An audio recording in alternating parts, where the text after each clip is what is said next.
Hi beautiful people, welcome back to my channel. As you can tell, today's video is a bit different. It's not your usual hair or skincare video. I'm doing something a bit different today. It was actually meant to be a Q&A, a random question Q&A. I did the ask me a question thing on Instagram, and this was one of the questions that got thrown at me, and I thought it's such a broad topic, so I will do this as a story time, then I can go back and do the Q&A in a separate video. So I'm just going to talk of my experience of moving from Ghana to the UK. So when I first moved here, I was 17. So I actually grew up in Ghana. So yeah, I'm just going to share my experience and some of the challenges that I faced. Stay tuned, guys.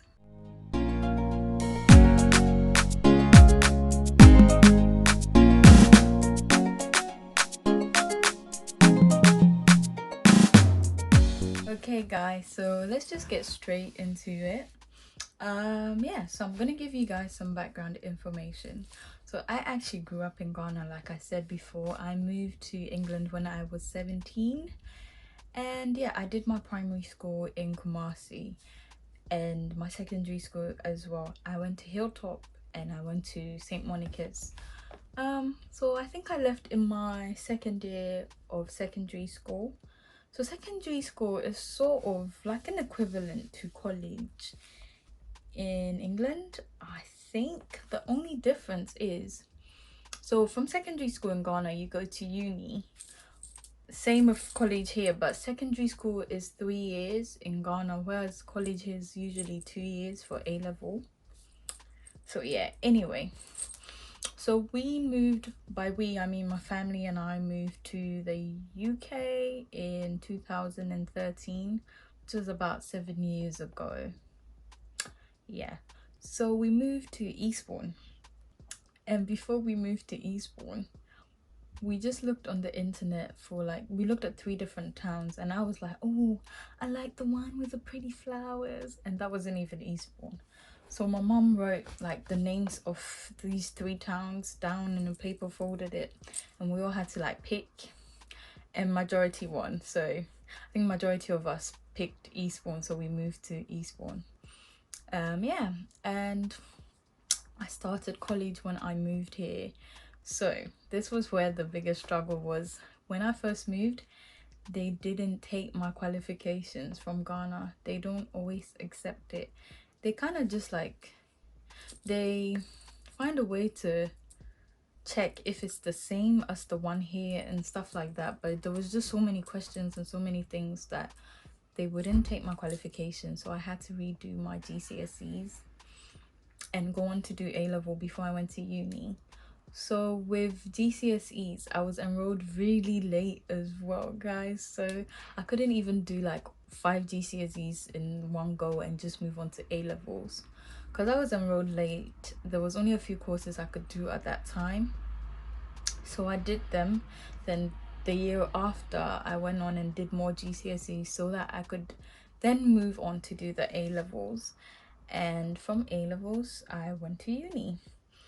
The only good, in overall, I think that experience was long. It took me 4 years in college, so overall I'd say it was a really long experience. It got to the point where I was tired because the friends that I had made, most of them had left and I was still in college. So yeah, it got to the point that I was tired. But on the flip side of things, on the more positive side of things, I got a chance to do some of the courses that I had really developed an interest in and I really wanted to do in uni anyway. So it gave me that basic foundation in psychology. I did uni my degrees in psychology and sociology, so it gave me the opportunity to do that at GCSE, did at A level, and then went to uni to do it. So on the more positive side of things, it gave me a chance to just, yeah, get the basic foundation in those courses that I had never done. And in Ghana, I think you can do psychology if you're in uni, but like in secondary school or primary school, so at GCSE or A level in Ghana, you can't really do psychology. So that gave me that chance to do that, and I had developed such a wild interest in psychology, and I knew that's what I wanted to do, so it kind of helped me with the basics. So that's, the positive side of things. And I think also, if you're someone that's young and say in the education sector you're being held back a bit, and you feel like, oh, maybe everyone's going ahead before you or something like that, I'd say look at it in the way that, well, from my experience anyway, when I was younger, like the academic stuff, I really didn't care much. But the older that I got, I was like, oh, actually, I always used to think I'm not an academic, I'm a creative. But the older I got, I realized actually I am an academic. I do like to read certain things, I do like to study certain things, and I can excel in certain things. So I think, yeah, and that came with maturity, like the older that I got. And I also appreciated education a bit more. So yeah, maybe look at it from that side of things. If you ever find yourself in a situation where you're like, oh, but maybe I'm a bit too old, or everyone is moving on without me and stuff like that, it's just, it's a setback and it's annoying. And when you're in it in the beginning, it's like, damn, I want to go to uni. I had a year left in Ghana to go to uni. Why do I have to do this all over again? Although it's a setback, it was also a great opportunity for me to then go back and do the things that I really wanted to do. And like I said, I did really well as well, whereas I never even really thought I was that smart, or it sounds silly, but then that showed me actually, yeah, you are and you can do it. So yeah, the older I've gotten, the more I've appreciated education, the academic stuff, and you also kind of develop your interest a bit more. So that's what I can say about that experience. Oh my gosh, it was so difficult to make friends in the beginning, guys. I didn't know anyone, and I was so socially awkward. I wouldn't ever go to someone and just talk to them. Even if I was lost, it was difficult to approach people and just even ask for directions and that sort of thing. So that was a really difficult challenge for me. That was a challenge for me as well, because yeah, it was just hard, like no friends, and I just didn't like the idea of having to sit down alone and have lunch. It was silly little things like that. So I spent most of my days in the library.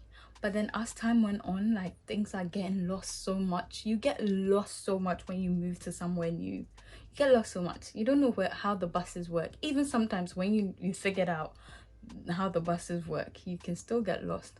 So I just had to ask a lot of questions and yeah, find directions and stuff like that.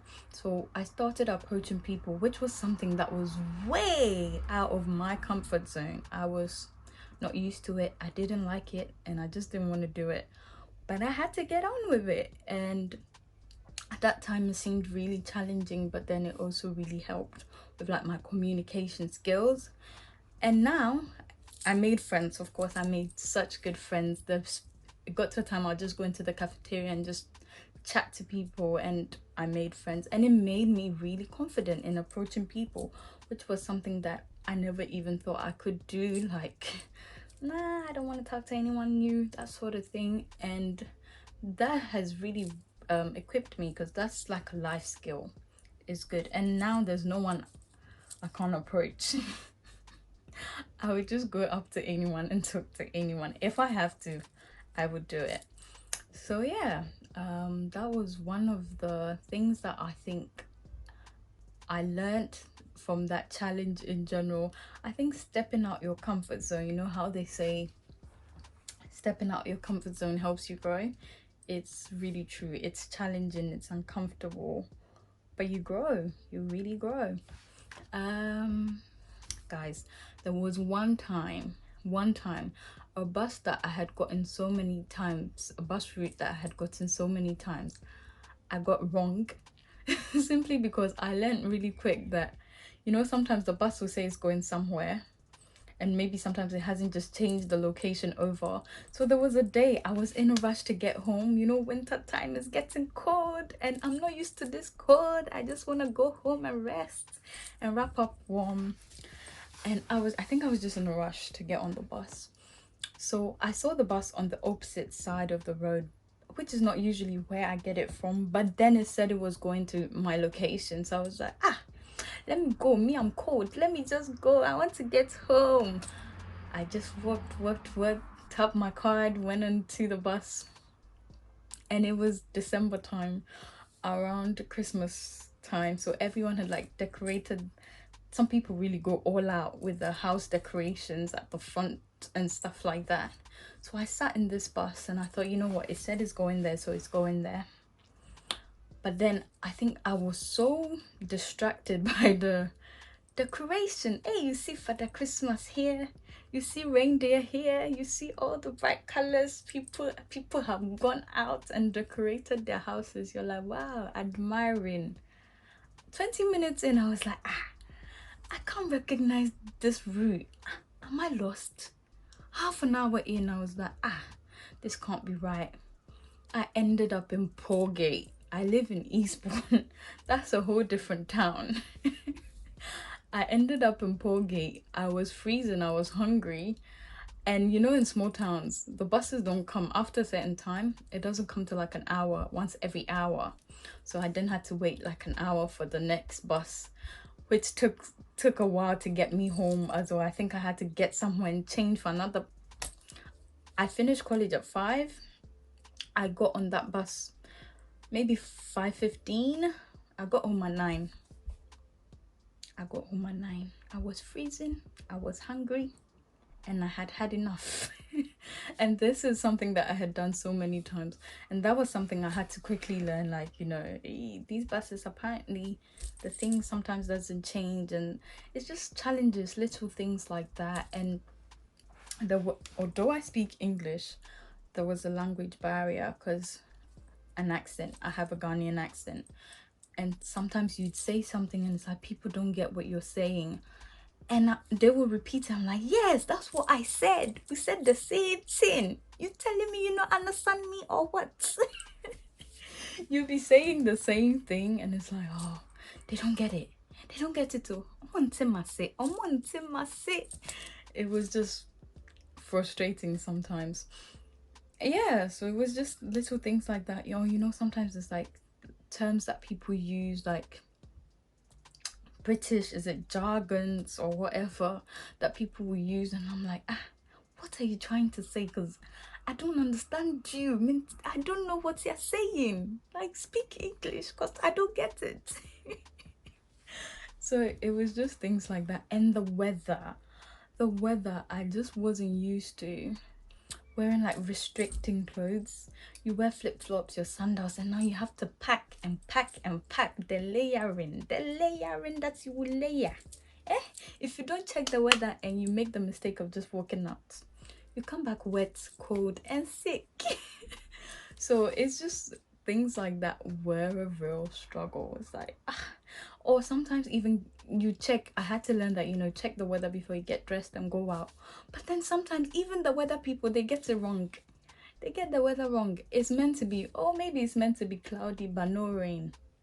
You step outside, English weather will meet you. Pouring rain. Everything will be drenched. So it was a struggle in the beginning. I think things like that, trying to figure out how many layers do I even need. I'm too hot, I'm too cold, I don't know.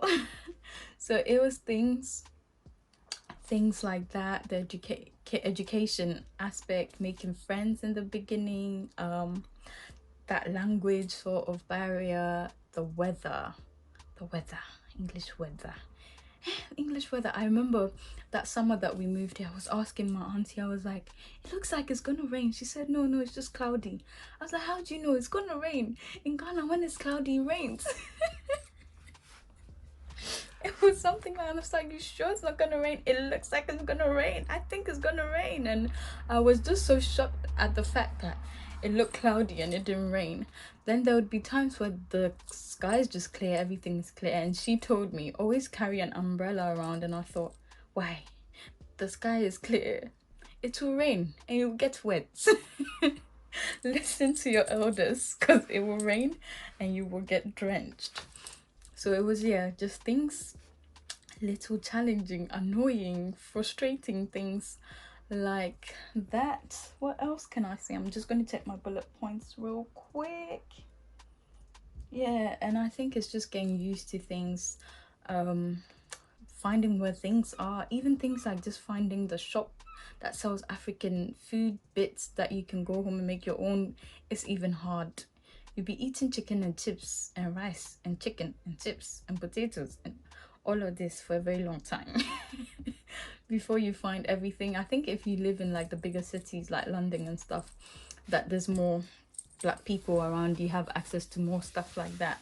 But if you live in a small town, you can't find anything anywhere. If no one tells you, you don't know.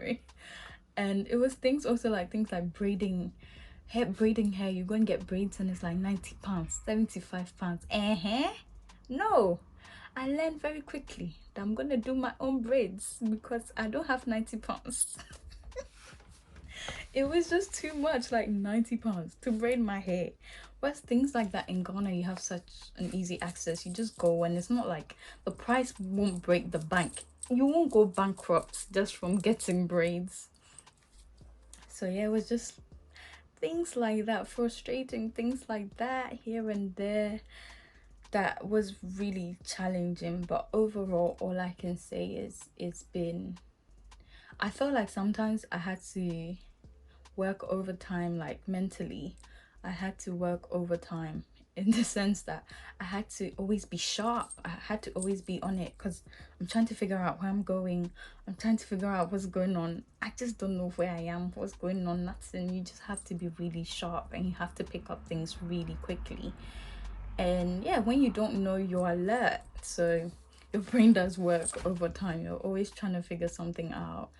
And yeah, it's a difficult thing in the beginning. Moving is stressful, moving is uncomfortable, and in the beginning it is challenging.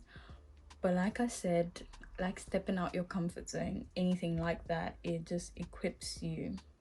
You get some really good life skills, and that has been my experience. Now I have friends, I can understand some of their British jargons. I know where they sell the yam and the fufu and everything. I do my own braids though. I do my own braids because me, I'm perpetual. I'm a bit stingy, so I do my own braids. I'm gonna be doing that for a while. So I get the extensions and I do my own. But yeah, as time goes on, you settle and it just becomes your new norm, guys. So if you're someone that's moving or has moved somewhere new, hang in there. It's frustrating, but hang in there. You're gonna be just fine. That was my story time, guys. Thank you so much for watching. As usual, if you thought this video was useful or would be useful to someone, share it. Do give it a thumbs up. If you haven't subscribed to my channel already, I'm watching you. You gotta subscribe. Subscribe to my channel, and I will see you in my next video. Bye.